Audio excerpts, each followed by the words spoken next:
بسم الله الرحمن الرحيم قدونك لبدا أقل ee baarlamaanka federaalka Soomaaliya xildhibaanada sharafta badan ee golaha shacabka iyo aqalka sare musharaxiinta xilka madaxweyne ee madasha ku sugan saraakiisha iyo ciidanka Soomaaliyeed ee habeen iyo maalinba u taagan difaaca dalka iyo dalka Soomaaliyeed haddii la fadhiyaan danjirayaasha dowladaha saaxiibaha nahay السلام عليكم ورحمة الله وبركاته إله بقى محله ونو سورة قلية مانتا إن أديار قروني دور شديد مدادر أن سوغيني وكواس تيسن شاني يتوان كمي أسبوع عصا صعدة مدونا يالي مرويين اللي معنا شرفت له وحاني ويدي سنة إياه أن كعد سنة إياه إنها codkiina isiisaan inaad u hiilisaan isbedel doonka inaad u hiilisaan dawlad wanaagga oo ku dhisan la dagaalanka musuqmaasuqa iyo wadaniyadda patriotismka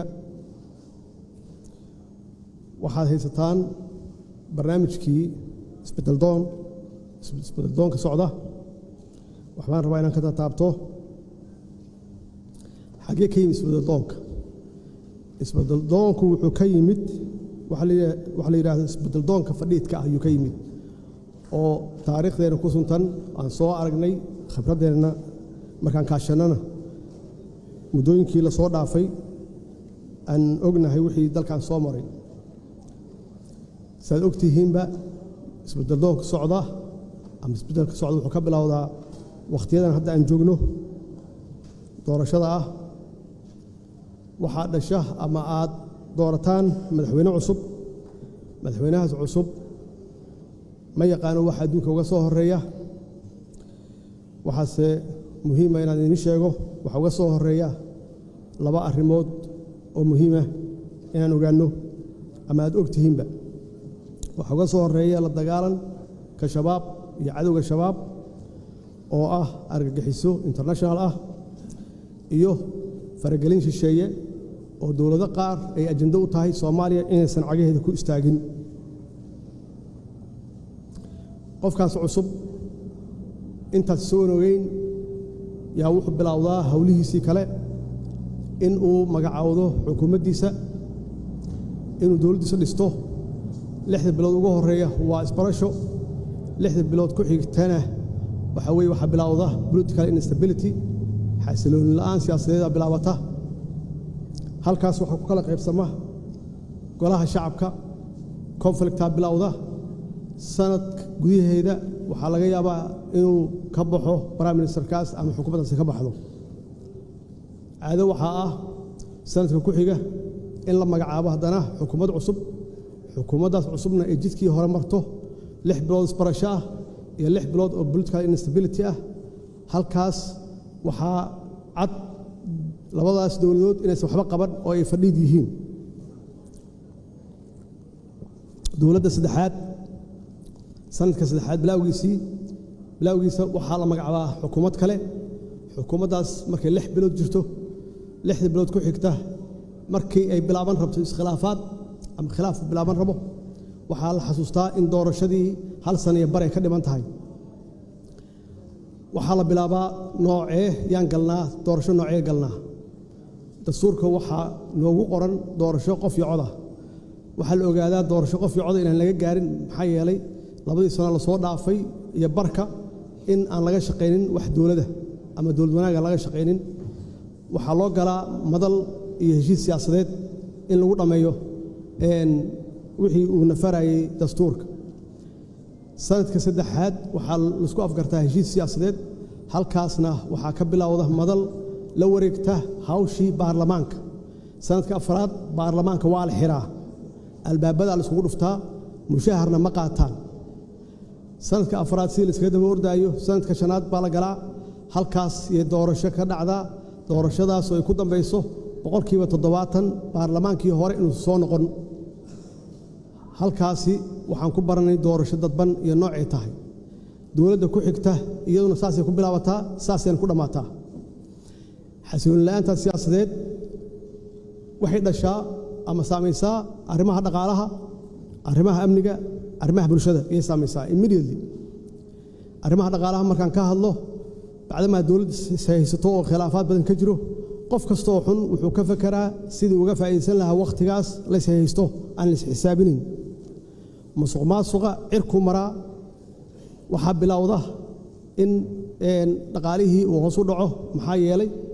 dakhligii canshuurihii lama aruuriyo, dakhligii hoos u dhacaa, mushaaharaad lama bixiyo, kontraadyo waxa la bixiya aan sharci waafaqsanayn. mararka qaarkoodna waxaa lala galaa kambaniyo shisheeye in lala galo kontraadyo aan waafaqsanayn shuruucda dalka. mararka qaarkood dowladaha lala galaa heshiis aan waafaqsanayn maxaan ku rahdaa shuruucda dalka. bacdama dhaqaalaan ka hadlayno World Bank iyo IMF-ka iyo African Development Bank dee lama shaqayn karto system ama dowlad aan xasiloonayn. musuqmaasuq kaliya musuqmaasuq uu hareeyey, halkaas waxaa dhammaaday wada shaqaynta IMF-ka iyo World Bank. markii dhaqaaluhu saas u xun yahayna markiiba waxay saamaysaa arrimaha amniga iyo saamaysaa arrimaha amniga. musuqmaasuqa waa galaa ilaa systemkoo dhan yaa wuxuu yahay system fashilmay oo fadhiida. ciidamada waxaa gala musuqmaasuq, markiibana waxaa bilowda in aan mushaaraadka la bixin, iyagoo awalba mushaaraad fiican aan qaadanayn ciidanka qalabka sida. iyaguna waxay sameeyaan bacdama faamiliyo xaasas iyo reer iyo carruur ay leeyihiin, waxay bilaabaan waxay ahayaan inay iibiyaan ama ciidanka ka tagaan ama agaga ay baneeyaan. bakhaaradii hubka yaalay suuqa la keenaa, waxa weeye waxa ka faa'iideysta cid alla ciddii xasilooni la'aanta siyaasadeed ama ka faa'iideysanaysa iyo nabadgelyada ay koow ka tahay shabaab iyo dadka oo qaata hubkii oo marka dambana ay ku dhammaato qabiiladii dagaal inuu ka dhaco dhexdoodii. arms embargo waana lagu adkeeyaa, maxaa yeelay dee waxaan nahay dowlad fowda ah. chapter 7-kana waa sii way sii socotaa. arrimaha bulshadana saasay u saamaysaa. shacabku waa qalbi jaban yihiin bacdamaa dowladdeedii ay haystaan horumar inaba ha yaraatee aysan arkaynin. musuqmaasuq uu baahsan yahay, waxay noqdaan indifference oo weliba mararka qaarkood dowladda ayay ka soo horjeestaan. aniga oo ka faa'iideysanaya khibraddaas waxaan go'aan ku qaatay in aan ka leexdo jidkaas isbeddeldoonka fadhiidka ah, aan aado isbeddeldoonka socda. haddana ma bilaaban halku dhigaan, wuxuu ahaa wax runtii muddo dheer soo socday oo ku dhisnaa khibradda aniga aan leeyahay. waxaan go'aan ku qaatay political stability ama xasilooni siyaasadeed dalka inuu galo. waxaan uga horeeya xukuumadda aad magacaawdo inay shaqayso muddo dheer, taas aad ku wajihi karto fargelinta shisheeye, aad ku wajihi karto dagaalkan kula jirno shabaab. waxaan siiyey awooddii ugu badnayd xukuumaddii ugu horreysay 3 sano iyo bar iyo shaqaysay oo ahayd waqti ugu faraha badnaa ama ugu dheeraa ee xukuumad shaqayso. taas waxay keentay political stability, keentay xasilooni siyaasadeed bay keentay. waxa ugu horeeya aan soo celin waxay ahayd civil aviation-ka oo muddo dheer 30 sano ku dhowaad dalka dibaddiisa looga shaqeynaya, khaasatan magaalada Nairobi ee Kenya. waxaan bilownay inaan ka shaqeyno dastuurkii oo meel fiican soo gaarsiinay oo hadda sugaya ilaa la gaaro heshiis siyaasadeed. heshiiskaasi sugaya la cutubadiisa kulli ay dhammaadeen. waxaan aadnay safarro aan ku bixinay Puntland iyo Galmudug, halkaasoo dadka Soomaaliyeed aan ku soo boqornay iyo xaaladaha ku jiraan. waxaa noo suurtooday inaan dadka Soomaaliyeed ee galkacyo degan aan dib u heshiisiin u sameeyno oo muddo dheer ku dagaalamayay, magaaladuna ay kala go'oneyd. waxaan ka shaqeynay inaan odayaashii iyo dhaqanka isu keenno oo aan magaaladii isu furno, dagaal dambana uusan ka dhicin.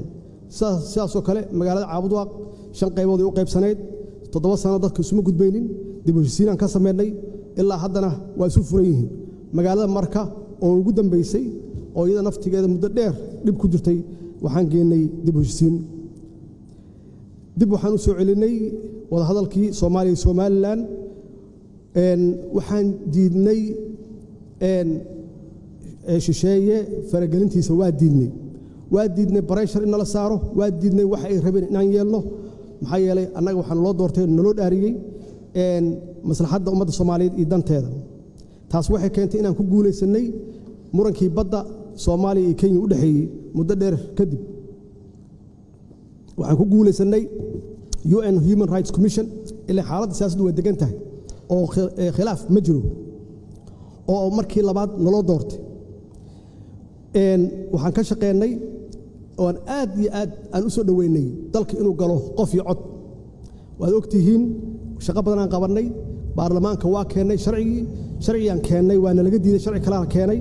kaasoo keenay inaan ku dhamaano doorasho dadban laakiin wax alla wixii awoodeeda ahaa karaankayga ahaa waa gaarnay tan ugu muhiimsanaan rabo inaan xasuusiyo dowladdeeda waxay difaacday sharafka iyo karaamada baarlamaanka 5 sano oo aan joogay baarlamaanka marnaba marka laga reebo intii yareed oo doorashada ku jirteen baarlamaanka shaqadiisa waa socotay waa la isku dayay baarlamaanka in la kala diro baarlamaanka waxaan xaqiijiyay mushaharaadkooda inay helaan shaqooyinkoodana si dhammaystiran ay u qabsadaan oo markii ugu horeysay arrimaha dhaqaalaha waa la dagaalanay musuqmaasuqa waxaan keenay diiwaangelin shaqaalaha iyo ciidamada qalabka sida waxaan kor u qaadnay dakhligii dalka waxaan si toos ah oo joogto u bixinay mushaharaadkii shaqaalaha iyo ciidamada qalabka sida waxaan joojinay sidii khaldaneed oo lagu bixinayay maxaan ku raahdaa kontraadyada waxaan aad ula shaqeynay si dhow ula shaqeynay World Bankiga iyo IMF-ka iyo African Development Bankiga iyagoo runtiina siiyay oo ay ku mahadsan yihiin na siiyay budget support waxay kaloo nagala shaqeeyeen debt relief-ka afinta deebankii aan qabnay oo aan gaarsinay ilaa 2 bilyan ku dhawaad in laga cafiyo aan sugayno haddii isbeddelkaanu sii socdo 3 bilyan sanadka soo socda inay naga cafiyaan maxaa yeelay waxay aamineen isbeddelka socda inuu dhab yahay waxay aamineen dowladdan inay tahay dowlad hufan oo nadiif ah ayay aamineen saas darteed wada shaqeynteena aad iyo aad yaan isugu soo dhawaanay arrimaha security-ga way saamaysay waxaan la dagaalanay iyada lafteeda musuqmaasuqa waxaan sameynay registration iyo diiwaangelin ciidamada qalabka sida meel kasta ay joogaan waxaan kor u qaadnay mushaharaadkooda waxaan bixinay mushaharaadkooda si joogto ah inkastoo yar tahay waxaan xaqiijinay oo aan improve garaynay tababarkooda iyo tayadooda iyo tiradooda ciidanka qalabka sida waxaan xakameynay hubka iyo rasaasta oo hal ballot oo annagu aan leenahay aysan jirin wax suuqa yaalla oo aan xakameynay waxaan ka xoreynay shabaab sabiid iyo caanoole owdhigle jannaale iyo marka waxaan develop garaynay Somali Transition Plan oo aan ku bedelayno AMISOM aan u bedelayno ADMIS oo mandate-kooda aan bedelayno iyaguna ay insha Allah waqtigooda ka dhamaanayso 2024 waqtigooda ka dhamaanayso arrimaha maxaan ku raahdaa bulshada waxaan barmood garaynaa annaga patriotism yaan barmood garaynaa ummadda Soomaaliyeed waxaan kula talinaa inay qabiilka ka fogaadaan rajadoodii kor baan u qaadnay waxaan ku dhiirigelinaa midnimadooda waxaan bixinay service delivery ama adeega bulshada waxbarashada iyo caafimaadka 24 iskuul yaan gacantii dawladda ku soo noqotay 65 arday yaa free ku dhigata caafimaadka dhowr cisbitaal yaa gacanteena ku soo noqotay ilaa 200 oo kun oo patients ah waa sidii aan ula wareegnay waxbaa loo qabtay arrimaha maxaa soo socda gooliska aan damacsannahay political stability inay sii socoto in dalku uu galo qof iyo cod insha Allah annaga ugu dhow wax sameyn kara qof cusub hadduu yimaado ma gaari karo xisbiyadii inaan xoojinno in aan compete garayno Security Council membership-keeda insha Allah hadduu Ilaahay yiraahdo oo 51 sano ka hor ee noogu dambeysay inaan u tartanno African Union leadership-keeda arrimaha dhaqaalaha debt relief-ka inaan dhamaystirno oo laga cafiyo investment iyo maalgashi xoog leh inaan ka shaqeyno blue economy khaasatan fishery iyo agriculture-ka iyo livestock inaan dhalinyarada shaqo abuur u sameeyno hadduu Ilaahay yiraahdo Soomaaliya inay mar kale noqoto dal normal ah hadda anagu normal manihin arrimaha security-ga dalka inaan ka dulqaadno arms embargo chapter 7 aan ka dulqaadno shabaabka aan la dagaalno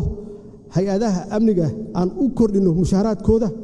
aan dhamaystirno shaqada wanaagsan ee hayaan ADMIS oo ciidamadeena qalabka sida ay la wareegaan shaqadooda wassalaamu calaykum waraxmatullaahi wabarakaatuh